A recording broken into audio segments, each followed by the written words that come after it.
Aujourd'hui, on va parler du plus grand mystère de Pokémon. Un secret caché depuis plus de 25 ans. Et apparemment, ce mystère tournerait autour des Arbis. C'est les petites lettres Pokémon là qu'on utilise un peu pour le Scrabble. Alors qu'au final, va falloir les respecter ces petits Arbis parce qu'ils cachaient le lore le plus important de Pokémon. Et c'était une époque aussi où Game Freak adorait faire ses jeux et adorait faire des Pokémon. Et on sent, à travers ce mystère, le sens du détail. Et en parlant de détail, t'attends quoi pour liker, commenter la vidéo, frérot? Et à t'abonner parce que je rush les 100 000 abonnés avant la fin de l'année. Et t'es toujours pas abonné? Oui, désolé pour l'agression. Allez, on est parti pour la vidéo. Pokémon est rempli de mystères. Qui est cette fille fantôme dans X et Y? Kanto a-t-il vraiment été en guerre? Ou surtout, qu'est-ce qu'il y a en dessous d'un topiqueur? Des problèmes inexpliqués qui, même des décennies plus tard, continuent d'animer les discussions des fans. Mais moi, le mystère qui m'a toujours fasciné, c'est lui. Ce truc, en forme de lettre avec un œil au centre, c'est un Zarbi. Tu le rencontres dans Or et Tu vois, il y avait l'enquête avec les Arbis en mode dans Or et Argent, fallait faire je crois fallait tous les réunir ou un truc comme ça genre. Argent, caché au fond d'un des endroits les plus étranges du jeu. Comme ça, il paye pas de mine, juste une attaque, puissance cachée et des stats médiocres. Mais il n'est pas seul. Il y a 28 formes de Zarbi différentes, et ensemble, ils deviennent très mystérieux.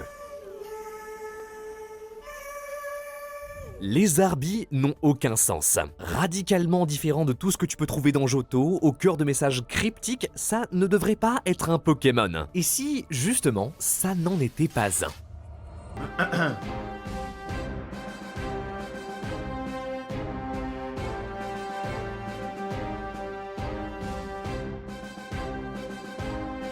Les Zarbi sont un mystère sans fond. Les premières pièces d'un puzzle immense qui traverse sa franchise depuis presque 30 ans et relie une vingtaine de jeux. Derrière cet œil se cache en fait la clé pour comprendre tout l'univers de Pokémon. Ah, il m'a donné envie de relancer Pokémon. Ah mais je le connais ce mec. Moi c'est J'étais avec lui à la Madinazia. Héromique et aujourd'hui je te raconte l'histoire incroyable des Zarbi. D'où ils viennent, où est-ce qu'on les trouve et quel est le mystère qui y cache depuis si longtemps. Qu'est-ce qu'il fait là? Ah mais c'est sa chaîne YouTube en fait, je suis con. On est en 2001, tu es dans ta chambre et tu viens de commencer Pokémon Or et Argent. Après avoir quitté la ville de départ, rencontré ton rival et voyagé jusqu'à Mauville pour obtenir ton premier badge, tu arrives ici. Ah je me souviens ouais. Les ruines alpha n'est pas un endroit comme les autres. Il a spawn comme ça avec le fond vert. Ah, tu peux le traverser en 20 secondes. Aucune haute herbe, tu marches juste du nord à l'est sans t'arrêter. Ça rend grave Mais bien en si vrai. tu t'arrêtes, ce que tu trouves est intriguant. Déjà, un grand hall souterrain, complètement dénué de Pokémon, mais rempli de la même statue en boucle. Sur les murs, d'étranges inscriptions. On te dit que cet endroit est mystique, qu'il semble être hors du monde. Mais il le devient vraiment lorsque tu rentres dans la caverne d'à côté. Bien plus petite, avec au centre un panneau dessiné par les anciens. Il est en 1000 morceaux, et lorsque tu le reconstitues, tu découvres la gravure d'un Kabuto, Pokémon fossile, mais soudain, le sol se dérobe sous tes pieds. Tu tombes et atterris dans le hall principal. Sauf qu'il n'est plus tout à fait pareil, car alors que tu fais tes premiers pas,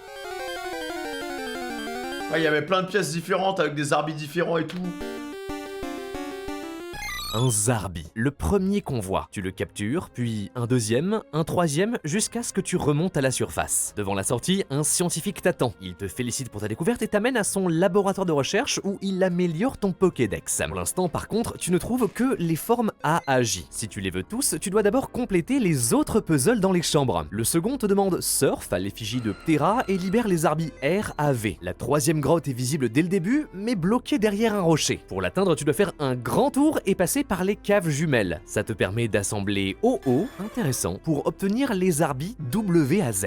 Enfin, avec la CS Force, un peu plus loin, tu peux accéder à la quatrième et dernière chambre, résoudre un puzzle sur Amonita et compléter l'alphabet Zarbi. Pour les trouver plus facilement, tu peux aussi régler ta radio sur la fréquence 13.5, d'où sort une mélodie discordante. Ça t'aide à compléter ta collection, mais ça rend ta chasse tout de suite plus sinistre. Enfin, une fois les 26 Zarbi capturés, tu retournes au laboratoire en espérant avoir des réponses, mais rien. On te donne juste la possibilité d'utiliser le Game Boy Printer pour écrire des messages en Zarbi. Je sais pas c'était quoi leur obsession avec le fait d'imprimer des trucs. Genre, hé les gars, c'est une Game Boy, pas une caisse automatique. Oui, je sais qu'on dit un Game Boy, ça va. Pas de secret, pas de révélation, les mots du Zarbidex ne forment rien, peu importe dans l'ordre dans lequel tu les mets. Y a même pas d'objets rares, genre, enfin je sais pas, en lien peut-être avec les fossiles des Pokémon sur les gravures. Quelque chose cloche. vache. Les ruines d'Alpha sont censées être importantes. Elles sont littéralement au centre de Johto, tu y retournes plusieurs fois pendant l'aventure. Pourtant, je les trouve inachevées. Pour moi, gamin, il devait y avoir quelque chose de plus. Et justement, un an après... Après, c'est pas juste un gadget pour se faire un peu plus de bif, parce qu'il y a plein de produits dérivés, genre. Or et Argent sort Pokémon Crystal, version retravaillée de la deuxième génération avec plusieurs changements comme des nouvelles animations sur les sprites des Pokémon, mais surtout la promesse d'en savoir plus sur les Arbis. Ils sont carrément dans la vidéo d'introduction autour de Suicune, le Pokémon sur la boîte du jeu. Ce qui est de la publicité mensongère, il n'y a aucun lien in-game entre les deux, on les voit jamais ensemble. Par contre, les ruines d'Alpha, elles sont plus grandes. Maintenant, si tu retournes dans la caverne du Kabuto, tu remarques que au fond, les Arbis sur le mur forment le mot sortie. Une énigme. Si tu utilises une corde sortie, un objet qui normalement te fait quitter les grottes, la paroi s'effondre et révèle une salle secrète. À l'intérieur, quelques items et un trou qui t'amène dans une antichambre. Sur le sol, en Zarbi, tu peux lire « Ici, nos mots resteront pour l'éternité ». En continuant dans la caverne du Ptera, il y a marqué « Lumière ». Tu dois donc utiliser Flash pour casser le mur et sur le sol, tu peux lire « Nous érigerons une statue à l'extérieur ». Dans celle de OO, il y a marqué OO, tu dois donc avoir OO dans ton équipe, t'es trop fort, et... Ça me rappelle l'énigme qu'il y avait sur la 3ème génération Ruby Saphir, où tu devais avoir un Reliquante et un Wailord,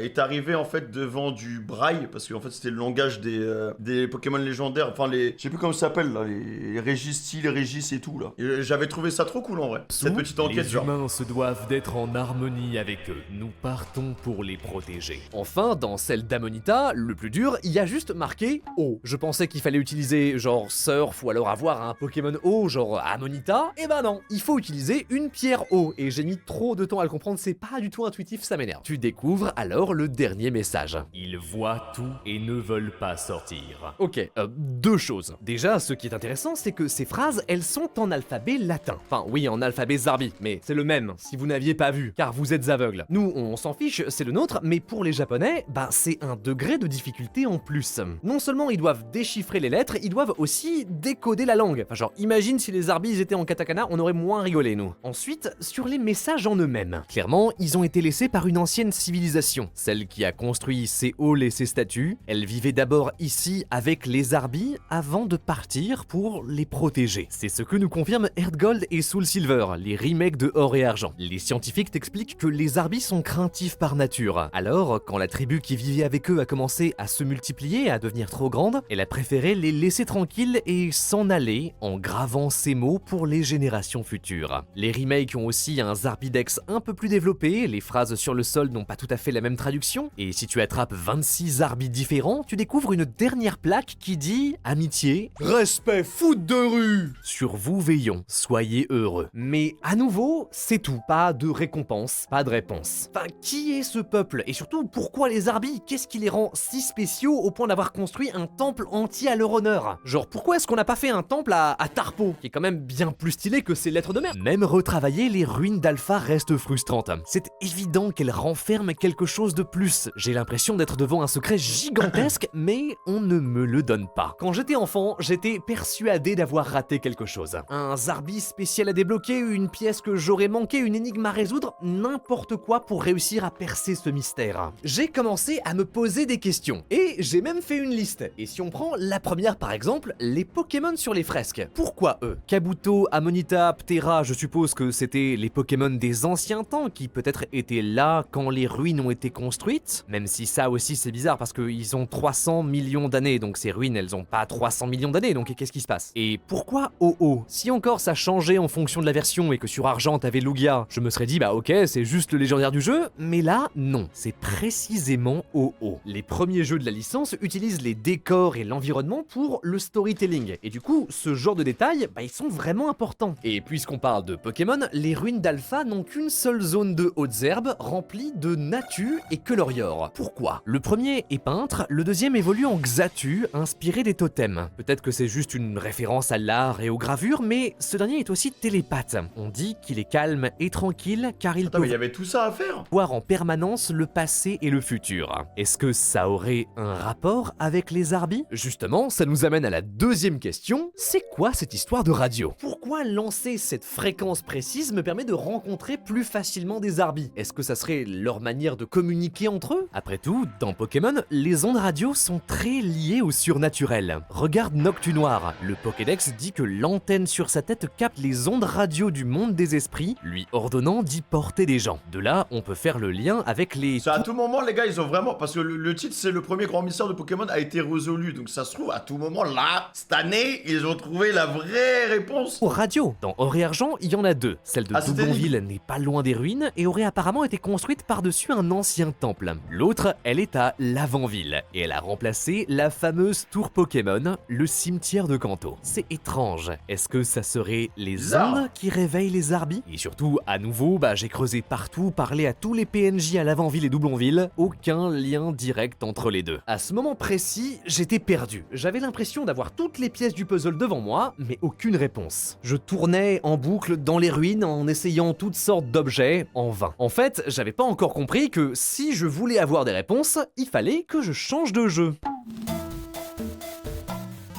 Là, je suis sur les îles Sévi, tout au bout de Rouge-Feu et Verfeuille, les remakes de la première génération. Après avoir battu la Ligue, on m'a proposé de prendre un bateau pour explorer cet archipel perdu au milieu de l'océan. Entre autres, j'y ai trouvé ces 7 cavernes, les chambres Tanobi, des ruines vieilles d'au moins 1500 ans, donc anciennes, mais potentiellement plus récentes que les ruines d'Alpha. Après avoir résolu un puzzle, les chambres jusque-là vides se remplissent de Zarbis que je peux capturer. Cette fois, par contre, pas de message sur le sol et pas de salle secrète. Je pensais trouver des indices, je repars avec encore plus de questions. Que font les Arbis à cet endroit, si loin de Johto? Et s'ils sont là, est-ce qu'on peut en trouver d'autres ailleurs? Justement, dans Diamant et Perle, la génération suivante, cachée à l'est de Bonville... En fait, il y a vraiment un lore juste pour les Arbis entre tous les Pokémon, genre. Je trouve une caverne mystérieuse avec des Arbis. C'est une série d'escaliers avec, au début, une inscription. En haut à droite, en bas à gauche, simplement en fait la route à suivre pour arriver tout au fond, récupérer quelques items et lire un dernier message. Si tu captures tous les Arbis, tu peux ensuite faire le tour et aller à la route 214 où ce mec adore creuser. Le mec il farme les diamants dans Minecraft, il fait une belle ligne droite dans toute la montagne. Et sa tranchée, elle donne sur une caverne secrète où tu trouves les Arbis point d'exclamation et point d'interrogation pour compléter ton Pokédex. À nouveau, pas de réponse. On ne sait rien sur qui a construit ces ruines, ni sur à quoi elles servaient. En fait, la seule chose qui change ici, c'est les messages. Dans les ruines d'Alpha, ils étaient très cryptiques, mystérieux. Là, non, c'est littéralement juste des directions très utilitaires, sans double sens. Et ça m'a amené à ma première théorie. Et si, depuis le début, il n'y avait pas de mystère? En fait, je suis allé beaucoup trop loin. Et si, simplement, les Arbis étaient juste les Pokémon qui ont appris aux humains à écrire? Dans le monde réel, les premiers alphabets sont apparus à partir d'imitations. Un dessin qui, au fil du temps, se conceptualise jusqu'à former une lettre. Peut-être que dans Pokémon, c'est la même chose. Tout a commencé aux ruines Alpha, le premier, l'alphabet, où nos ancêtres auraient imité les Arbis pour créer leur langue. Puis, quand la tribu a quitté les lieux, elle se serait installée à Sinnoh et sur les îles Sévi en emportant cette langue avec elle. Et ensuite, au fil des générations, elle aurait évolué. Ça expliquerait pourquoi dans les chambres Tanobi, au lieu des symboles Arbis, on trouve des points, très proches du braille, l'écriture de Regice, Régistil et Régirogue dans Ruby et Saphir. On en a parlé juste avant. Leurs énigmes fonctionnent exactement comme celles des ruines d'Alpha, c'est utilise un objet ou une compétence, et justement on retrouve même des traces de braille dans une autre grotte des îles Sévi, encore une fois pour te donner des directions. Le braille serait donc peut-être l'héritier de l'alphabet Zarbi, et aurait fini par lui-même se transformer jusqu'à devenir l'écriture moderne du monde de Pokémon. Et ce que je trouve intéressant, c'est que si les humains ont évolué grâce aux Zarbi, les Arbis ont aussi évolué grâce aux humains. Puisque l'on trouve des Arbis en dehors des ruines d'Alpha, ça voudrait dire que lorsque l'ancienne civilisation est partie, certains Arbis seraient partis avec elle. Voilà pourquoi est-ce qu'on en trouve à Tanobi, à Bonville ou là. Ça, c'est Culbutoke. Dans Or et Argent, tu peux uniquement les trouver dans l'Entre-Noir, une caverne très sombre qui demande Flash pour l'explorer. Dans le Pokédex, déjà, il est juste à côté des Arbis, mais... Ah genre, il y a des Arbis qui vont fusionner avec des Pokémon? Il est décrit comme très craintif et cherche absolument à protéger sa queue. Moi pareil, oui, same. Et apparemment, elle renferme un secret. C'est la partie la plus importante de son corps. Genre la queue du Culbutoke, c'est un Zarbi, genre. Au point où on pense que tout le reste ne serait en fait que un leurre. Un gros ballon pour détourner l'attention et encaisser les coups de ses ennemis. Et sa queue, elle ressemble à un Zarbi. C'est... je sais pas. Et encore plus clair sur sa pré-évolution, ok. Regarde, enfin, c'est le même œil. Ah oui, En bon, là, plus, c'est un tu ne Zarbi, les trouves ouais. que sur l'île Mirage, un endroit mystérieux qui apparaît et disparaît sans explication et où, dans les remakes, tu peux trouver des Zarbis. Ah bon, dans la grotte Mirage, mais même concept. J'ai l'impression que ce que Pokémon essaie de nous faire comprendre, c'est que certains Zarbis auraient quitté les ruines et évolué, précisément en imitant ce qui les entoure, les humains. Ça expliquerait pourquoi est-ce que les femelles culbutoquées ont du rouge à lèvres. Et ne me faites pas dire ce que j'ai pas dit, parce que c'est les normes sociales qui, oui, je suis un allié. Et à partir de là, j'ai commencé à voir des Zarbis partout. Par exemple, Cryptero, autre Pokémon psy. En fait, dès que c'est un peu noir, c'est bon, c'est un Zarbi. Comme Culbutoqué, sa tête, c'est un Zarbi. En plus, il ressemble un peu à Xatu, donc peut-être qu'ils ont imité les Pokémon autour des ruines d'Alpha. Et si tu veux pousser encore plus loin, Magnéti. Ouais, non, là c'est bon, là ça part en couille. Non. Ah mais faut bien qu'ils aient des yeux quand même, faut bien que... Après ça se tient, hein. Un Zarbi qui fusionne avec des boulons, je sais même pas quoi. Son œil, c'est moi ou c'est pas une coïncidence. On le voyait déjà il y a 3000 ans dans la guerre de X et Y, et surtout, t'as un classeur officiel de cartes Pokémon designé sur les ruines d'Alpha avec dessus les Zarbis, Kabutops, De toute Xatu, façon, on est des Zarbis nous aussi, hein. Amonita, Colorior et Magnéti et Magnéton. Qu'est-ce qu'ils font là? Plus étrange encore, on te dit que son évolution, Magnézone, viendrait de l'espace. Ça voudrait dire que peut-être certains Zarbis vivraient en dehors de notre planète et auraient pris cette forme pour résister au vide intersidéral. Cette idée, elle a poussé pas mal de gens à spéculer que depuis le début, les Zarbis seraient en fait des ultra-chimères. Les nouveautés d'Ultra-Soleil et d'Ultra... What the fuck? La lune que tu trouves dans des brèches entre les dimensions. Après tout, l'une d'entre elles, Ama, ressemble un peu à un condensé de Zarbi. Sauf que, si tout ça c'est vrai, ça casse notre théorie. Depuis tout à l'heure, j'essaye de me convaincre Ah franchement, la théorie ultra chimère, j'en veux pas, hein. que c'est simple, direct, qu'il n'y a J'en pas de veux mystère, pas. c'est juste les Pokémon alphabet. Mais plus je creuse, plus je me rends compte que c'est bien plus que ça. Ok, j'ai pas été tout à fait honnête, parce que en 2000, en même temps que Crystal, Pokémon sort son 3e long métrage, Le Sort des Zarbis. Et direct, on nous les montre comme des Pokémon très puissants. Les Zarbis semblent avoir la capacité de lire les pensées de toute forme de vie. Nous pensons qu'ils peuvent aussi modifier la réalité en se servant des rêves et des pensées de quelqu'un pour créer un monde nouveau. Tout commence lorsqu'un archéologue découvre une salle secrète avec un coffre rempli de tablettes de pierre. Quand il l'ouvre, des Zarbis apparaissent et l'envoient dans une autre dimension. Ah ouais, Tout le d'accord. monde pense qu'il est mort, même sa fille Molly. Un soir, avec les tablettes, elle écrit un message, suppliant qu'on lui rende son père. Soudain, un portail s'ouvre, laissant sortir une horde de Zarbis. Ils exaucent son vœu et lui créent Entei, c'est- qui ah se ouais, présente d'accord. comme son père, animé par un seul but, combler ses désirs. Et je rigole pas, il le répète tout le temps. Si tel est ton désir, Si tel est ton désir, si tel est ton désir, si tel est ton désir. Stop, ce soit pas de relation humain-Pokémon ici, entre lui et Typhlosion, c'est quoi le dernier des Pokémon Feu là? Ensuite, les Zarbis engloutissent le manoir de Molly dans une tour de cristal. La petite fille demande alors une maman. Ils vont donc chercher celle de Sacha, qui dit D'accord. non, pas toucher Daron on a dit. On dit Non, mais Pierre ils sont un peu cons les Zarbis quand même, hein, de voler la mauvaise daronne. et lui partent la sauver, mais Molly leur barre la route avec une équipe de Pokémon en cristal. Après une série de matchs assez cool, Sacha arrive jusqu'en haut de la tour, affronte Entei dans mon combat préféré de toute la série, OMG c'est Dracofeu. Enfin, les héros parviennent à convaincre Molly de ne pas se réfugier dans une illusion. Alors que la tour s'effondre et que les Zarbis repartent, la petite fille retrouve le courage de vivre. Je veux que les choses soient vraies. Bon alors super message, tout ça très bien, mais moi je m'en fous. Ce qui m'intéresse, c'est les Zarbis. Déjà, grosse révélation, il y en a beaucoup plus que ce que l'on croyait. Ils vivent dans leur propre dimension, façonnés à leur image, et les quelques rares d'entre eux qui arrivent dans notre monde suffisent à remodeler la réalité. Ensuite, ça Tout confirme ça, hein. aussi pas mal de choses. Tout le rapport à l'écriture avec les tablettes et cette envie d'imitation des humains. Enfin, si on considère Entei comme la personnification des Zarbis. je suis heureux que toi tu sois heureuse. C'est l'élément central du film. Les Zarbis perçoivent les désirs des autres et les prennent comme des ordres. Peu importe que cela soit bon ou mauvais, j'agis selon ses désirs.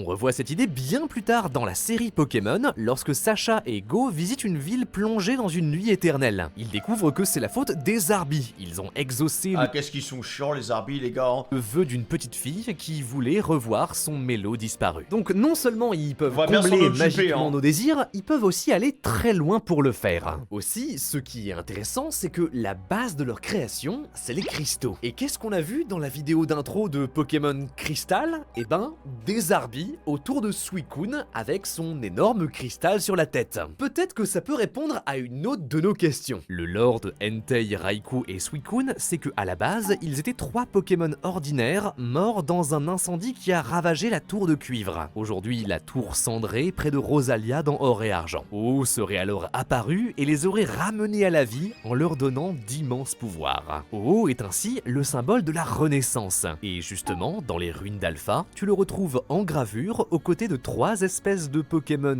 disparus puis ramenés à la vie. Il y aurait Ah, donc en gros, le petit rat et tout, c'est devenu Suicune, genre. peut-être donc un lien entre le pouvoir de Ho-Oh et les Arbis. Est-ce que ça serait Oula. eux qui auraient Ah non, j'ai tout compris, en entendu fait. son désir et ramené à la vie Entei, Raikou et Suicune? Après tout, dans le film, c'est eux qui façonnent Entei et tout un tas de Pokémon plus vrais que nature à partir de cristal. Et on pourrait se dire que Ouais, c'est mais c'est une théorie One Piece du Mont Corvo, les gars, là. que des illusions, mais on en parle comme s'ils étaient réels. J'ai déjà des vrais Pokémon. Mais du coup, la question, est-ce qu'ils auraient pu créer d'autres Pokémon? Est-ce qu'ils auraient créé tous les Pokémon? Ça semble C'est absurde. pas Arceus, normalement? Mais pourtant, c'est ce que semble penser le père de Molly quand il parle de l'étrange grimoire qu'il a trouvé. Dans ce livre, l'artiste les a dessinés comme il les imagine. Et ok, il faut prendre l'animé avec un grain de sel vu qu'il y a beaucoup de fois où il contredit le lore des jeux, mais je sais pas, plus je vois ce livre, plus je trouve qu'il est super important. Déjà parce que, dans les pages, tu as un Pokémon Soleil, ça ressemble pas mal à Solgaleo, 15 ans avant Alola. Mais surtout, il arrive juste après une page avec une fée, le nouveau type introduit dans X et Y, la génération juste avant. Clairement, il y a quelque chose, et si tu remontes jusqu'à la première page, tu trouves ça. Je sais pas toi, mais What moi the ça me fuck? fait penser aux anges bibliquement corrects,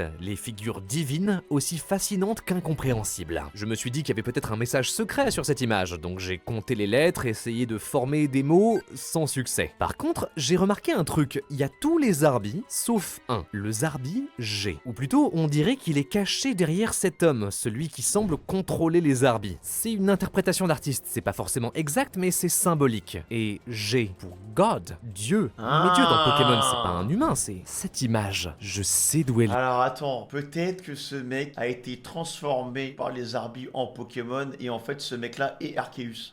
Ah mais attends, mais c'est le mec qu'on combat dans Arceus ça? Oh non, putain, attends là, il vient d'ouvrir une brèche dans mon cerveau là. Il y a tout qui s'est connecté. Cette image, Il y a tout qui s'est connecté. je sais d'où elle vient. Bah oui. What, le plot? On est au Colonne Lance, au sommet de la plus haute montagne de Sinnoh. Mais pour comprendre ce qu'on fait ici, il faut revenir un peu en arrière. Une autre question de la liste, c'était la fréquence C'est pas dans Arceus, c'est Platine. Frérot, c'est dans Arceus. À la fin d'Arceus, on monte en haut, il y a le blond et tout avec le radio, celle où le t'entends truc là. la voix des Arbis. Et si j'ai toujours pas d'explication, Là, il y a Platine ce aussi, bruit, mais il y a par les deux. contre, je l'ai déjà entendu autre part. Là.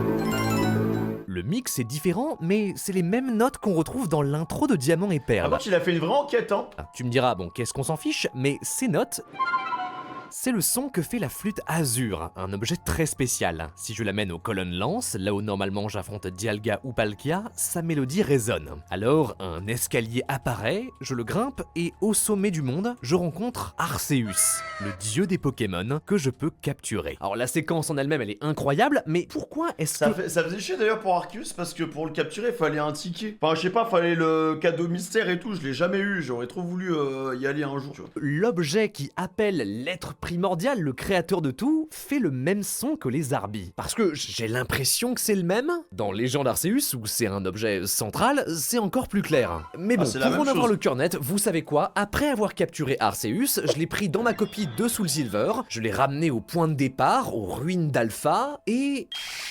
Ah, il s'est passé un truc. Mais non. Les Arbis s'animent, je cligne des yeux et soudain, je me retrouve à un tout autre endroit, entouré de statues, en dehors de la carte, aux ruines Sinjo, région enneigée Non des mais sérieux? Légendes anciennes, entourées par un mur gelé. Quand je sors, un montagnard m'interpelle et m'amène dans un chalet où je retrouve Cynthia, la maître de la Ligue de Sinnoh. Elle m'explique qu'il y a très longtemps, une ancienne civilisation s'est Après, de toute façon, je pouvais pas le faire, les gars, je l'avais pas, donc... installée ici et y a bâti un temple en l'honneur de la terre qu'ils avaient laissée derrière eux. En remarquant Arceus dans notre équipe, elle me demande de la suivre jusqu'aux ruines, sur ce qu'elle appelle l'Hôtel Trismégis. Une scène construite pour vénérer le dieu des Pokémon par des danses, à l'image de celle sur laquelle il aurait créé le monde. Ensuite, Cynthia me demande de choisir un cercle représentant soit Dialga, Palkia ou Giratina. Moi, je dis Giratina parce que c'est my boy. Quand soudain, des Arbis apparaissent. Ils s'amassent Ah, et mais ils sont virevoltent partout, hein. alors que leur dieu libère toute son énergie. Ils sont partout.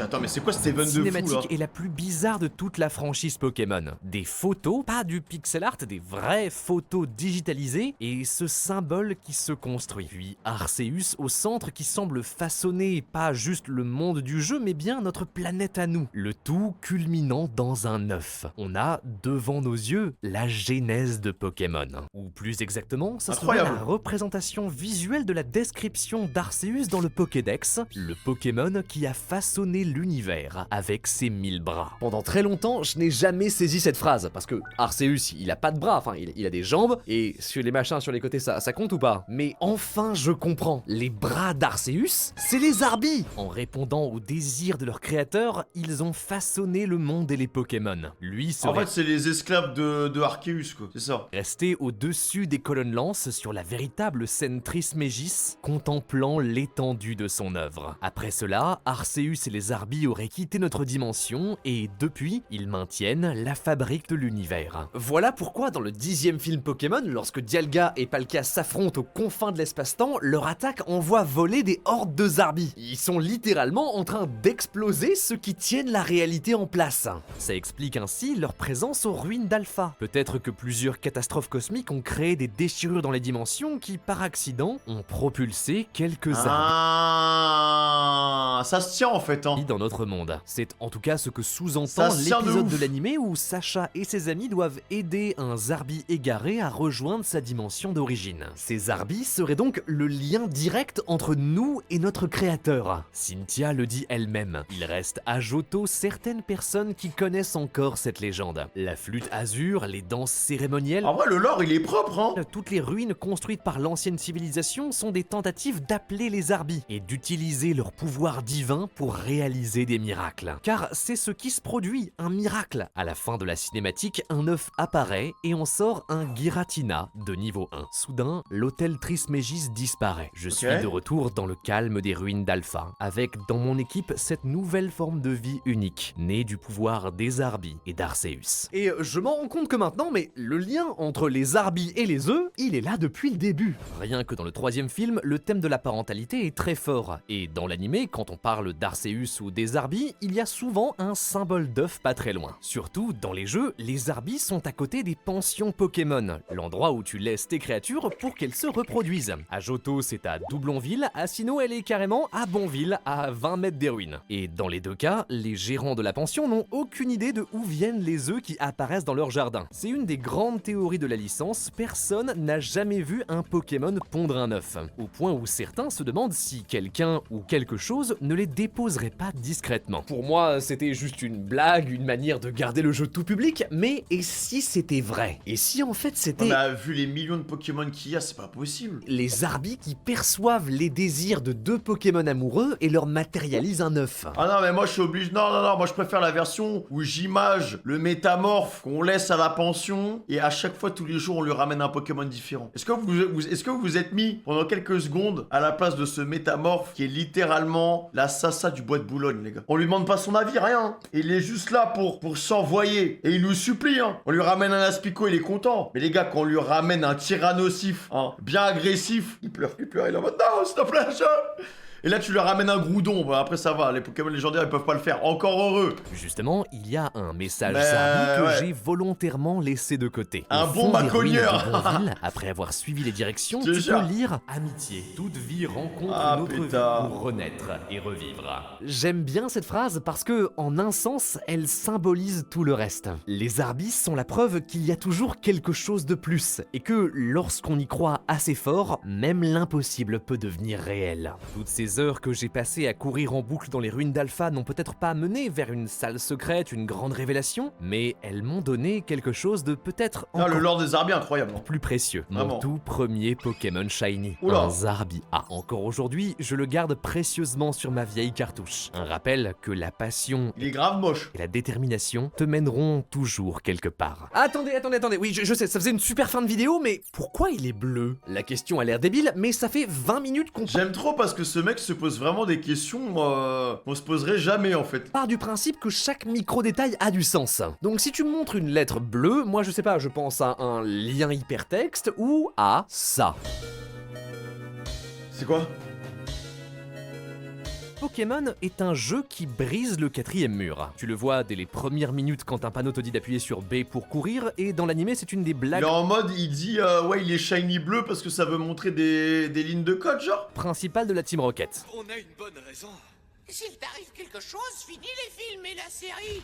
Aussi, dans presque toutes les générations, tu peux trouver les bureaux de Game Freak avec l'équipe qui t'explique au calme comment ils ont fait le jeu. Ah, Ça ça, je va me souviens, jusqu'à ça. certaines maps qui reprennent la forme du hardware de la GBA. Donc globalement, le jeu est conscient d'en être un. Donc Putain, mais Game Freak, qu'est-ce qui s'est passé? Comment on en est arrivé là? Là, c'était une époque où on avait le temps de travailler correctement, quoi. On avait quelque chose à donner. l'idée est peut-être folle, mais et si les Arbis c'était littéralement le code du jeu? Ça colle avec tout, des lettres qui en formant des combinaisons modifient la réalité, un outil pour façonner le monde. C'est du En vrai, 100 000 IQ. C++.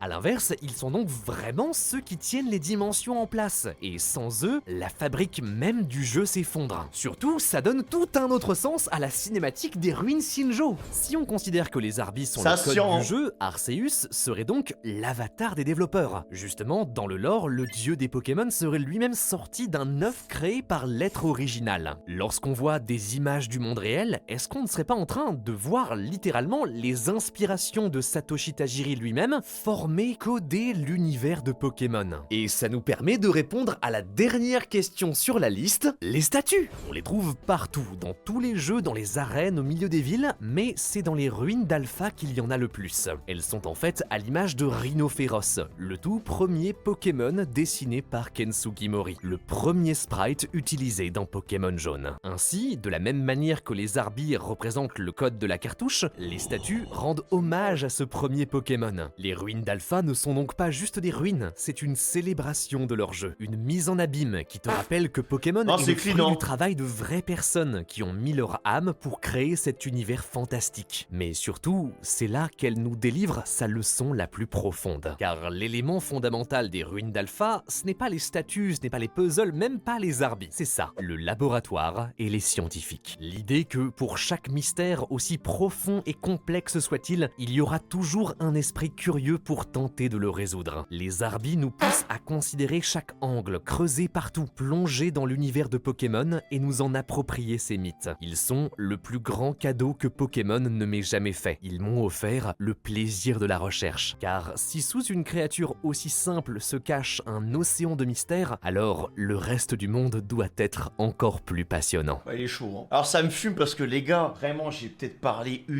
plus d'une heure avec lui, on a même mangé ensemble. Quand j'étais à la Japan Expo Marseille, je savais pas qu'il faisait des vidéos exceptionnelles comme ça en fait. Moi je lui parlais des streams, je déconnais avec lui, je faisais des blagues. Je suis limite un peu gêné en fait. Je suis limite un peu gêné parce que le gars il est trop chaud frère. Sa vidéo elle était exceptionnelle en fait, hein. Elle était exceptionnelle. Moi j'étais là, je lui montrais des trucs. trucs en mode, ouais, je fais le zouave sur Twitch. On parlait de React, on parlait d'anime et tout. Et lui, il me parlait banal, tu vois. J'étais en mode, bah, je savais pas qui c'était. Mais là, la vie, j'ai trop de respect pour lui. Il a pris trop d'aura, là. Merci beaucoup de m'avoir écouté, Il est j'espère trop que fort. cette vidéo vous a plu. Si c'est le cas, n'hésitez pas à aller Franchement. en commentaire, appuyer sur le petit bouton boost, ça fait vraiment Il est cool hier. Ouais, il est grave cool. Bah ouais, franchement, il est grave sympa. plaisir. Et si vous voulez soutenir la chaîne Il est encore comme dans plus, la vous vidéo, pouvez aller hein. voir en description le lien de Duel Academy et Millennium Battle. Justement, on a un tapis de jeu sur Cynthia qui arrive très bientôt dans la boutique, donc va voir ça, j'ai très hâte de vous le présenter. Chez à un moment, on avait parlé vite fait de Yu-Gi-Oh! Parce qu'il m'avait dit qu'il faisait des vidéos Yu-Gi-Oh! Et moi, je lui avais dit que j'avais un classeur rempli de dragons blancs aux yeux bleus. Il était comme ça. Il m'a dit, mais ça vaut de l'or. Dites-moi également ce que vous voulez pour les prochains sujets Pokémon. Et sur ce, bah c'était Teromic. Là, il est chaud, hein. Attends, la vie, je vais m'abonner, mais je savais pas. Le truc, c'est que quand on a parlé, il m'a même pas parlé vraiment de ce qu'il faisait. Il m'a dit qu'il faisait des vidéos YouTube et tout. Mais il m'a pas montré sa chaîne YouTube. Frère, la vie, sa vidéo, elle est incroyable. Vraiment. Le texte, il est trop cool. L'enquête, elle est grave sympa. Non, c'est clean, hein.